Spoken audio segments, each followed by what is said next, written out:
Всем привет, ребята! Сегодня далее разберем суммативное оценивание за раздел «Воздух. Реакция горения» для наших обучающих 7 класса. Итак, первый вопрос.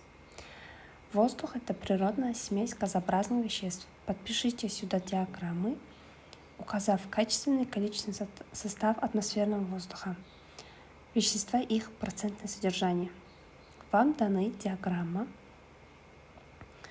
И в каждом секторе нужно указать, что из чего составляет. Желтый сектор – это у нас азот, его около 78%. Зеленый сектор – это у нас кислород, в атмосфере содержится около 21%.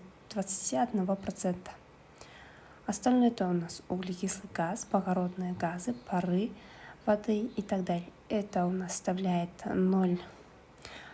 практически 1%. И 0,3%.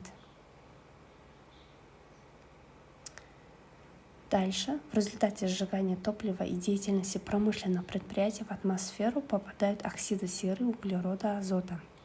Укажите последствия загрязнения атмосферного воздуха. И первым это у нас парниковый эффект. Это разогревание нижних слоев атмосферы благодаря парниковым газам. Истощение озонного слоя, кислотные дожди, отрицательное влияние на здоровье человека.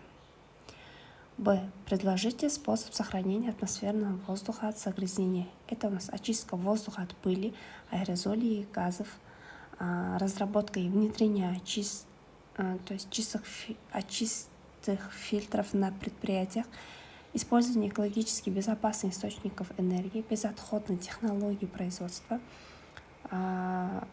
озеленение городов и поселков.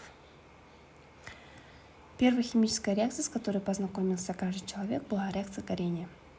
Горение – это реакция, при которой выделяется тепло и свет. Ответ Б. Укажите условия воспламенения веществ. Данные 4 варианта, и правильным ответом является Д. Нагревание до температуры воспламенения и обязательный доступ воздуха. Только тогда у нас произойдет реакция горения.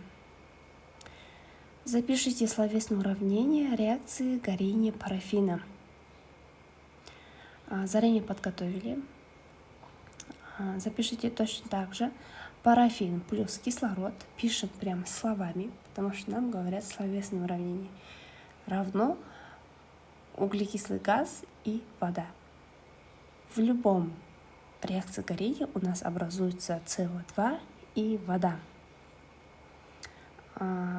Составьте словесное уравнение реакции серы и магния с кислородом и подчеркните продукты, именно оксиды. Сера плюс кислород образуется оксид серы.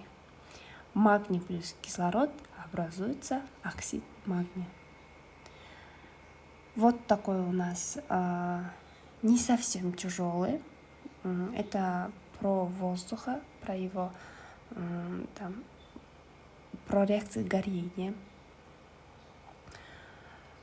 Пожалуйста, будьте внимательны, ответьте так же, как я вам показала. Будут у вас высокие баллы, и надеюсь, мы встретимся с вами еще в следующих наших видео. С вами была я, Назирке Альбекызы, на канале Химия онлайн. Все, всем пока-пока.